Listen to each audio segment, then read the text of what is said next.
আসসালামু আলাইকুম সবাইকে আবারও স্বাগতম হোম ব্লগ কুকিংয়ে নতুন একটা রেসিপি দেখার জন্য। আপনারা সবাই কেমন আছেন? আশা করি কাছে কিংবা দূরে, দেশ কিংবা বিদেশ, যে যেখান থেকে আমার ভিডিওটা দেখতেছেন আল্লাহর অশেষ মেহেরবানিতে অনেক অনেক ভালো আছেন, সুস্থ আছেন, নিরাপদে আছেন।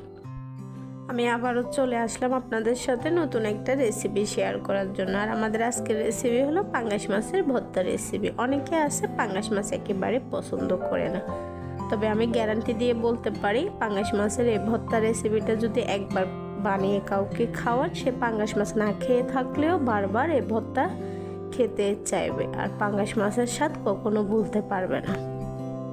আর এই ভর্তার জন্য আমি সবার প্রথমে 4 পিস পাঙ্গাস মাছ ভালোভাবে ধুয়ে পরিমাণ মতো হলুদ আর লবণ দিয়ে মেখে ভালোভাবে তেলে উল্টিয়ে পাল্টিয়ে ভেজে নিচ্ছি। আর যারা পাঙ্গাস মাছ খায় না, এই ভর্তা যদি একবার তাদেরকেও খাওয়ান, খেয়ে বুঝতেই পারবে না যে এটা পাঙ্গাস মাছের ভর্তা। আর একবার যদি এই ভর্তা খায়, সে পাঙ্গাস মাছের ফ্যান হয়ে যাবে। আমি গ্যারান্টি দিয়ে বলতে পারি, বাসায় একবার হলো এই ভর্তাটা ট্রাই করে দেখবেন। আর যারা পাঙ্গাস মাছ একেবারে পছন্দ করেন না, তারা চাইলে পাঙ্গাস মাছের পরিবর্তে অন্য যে কোনো মাছ দিয়ে এভাবে ভর্তাটা বানিয়ে নিতে পারেন। মাছগুলো ভালোভাবে ভেজে একটা প্লেটে তুলে নিয়েছি। আর এখন এই তেলের মধ্যে বাকি সবগুলো উপকরণ ভেজে নিব। ওই তেলের মধ্যে আমি ছেড়ে দিলাম কাঁচামরিচ, রসুন। আমি এখানে মরিচটা পাকা কাঁচা মিলিয়ে নিচ্ছি, এতে কিন্তু ভর্তার টেস্টটা খুব ভালো আসে। মরিচ আর রসুনগুলো ভালোভাবে ভেজে তুলে নিয়েছি। আর এখন এর মধ্যে ভেজে নিব পেঁয়াজ। পেঁয়াজগুলো আমি অত বেশি ভাজবো না, জাস্ট একটু কাঁচা ভাবটা ছাড়িয়ে নেব, যেন পেঁয়াজের কাঁচা গন্ধটা না আসে। পেঁয়াজটা হালকা ভেজে তুলে নিয়েছি। আর এখন এই তেলের মধ্যে একটা শুকনো মরিচ 3-4 ভাগ করে ছিঁড়ে ভেজে নিচ্ছি। আমার সবগুলো উপকরণ ভালোভাবে ভাজা হয়ে গেছে। এখন ভর্তাটা মাখিয়ে নেওয়ার পালা। মাছগুলো থেকে আমি আগে কাটা ছাড়িয়ে নিয়েছি। আর মাছগুলো যখন ভাজি করার সময় লবণ দেওয়া হয়েছে, এখন সামান্য পরিমাণে লবণ দিয়ে মরিচ আর রসুনগুলো খুব ভালো করে আগে মাখিয়ে নেব, তারপরে মাছ অ্যাড করব। আপনারা যারা ভিডিও দেখতে দেখতে আমার সাথে ভিডিওর এই পর্যায়ে চলে আসছেন, এখনো একটা লাইক দেন না, লাইক দিতে ভুলে গেছেন, তাদের উদ্দেশ্যে বলতেছি, প্লিজ দয়া করে একটা লাইক দিয়ে ফুল ভিডিওটা কন্টিনিউ করার অনুরোধ রইল।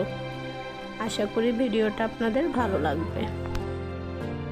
মরিচ আর রসুনের সাথে মাছগুলো খুব ভালোভাবে মেখে নিয়েছি। এখন এখানে অ্যাড করে দিব আমি 1 পাল্লা লেবু। আর এই লেবুর রসটা দেওয়ার কারণে ভর্তার টেস্টটা আরও দ্বিগুণ বাড়িয়ে দেবে।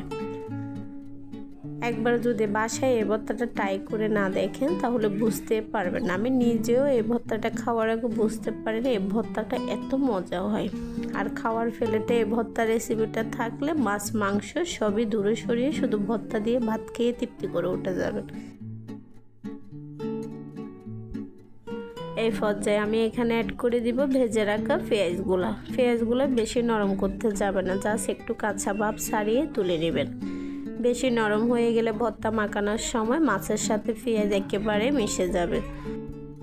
আর পেঁয়াজগুলো যখন এরকম থাকবে, খাওয়ার সময় ফতি নলায় দাঁতের নিচে পড়বে, মনে হবে ভর্তা নয়, আপনি অমৃত খাচ্ছেন।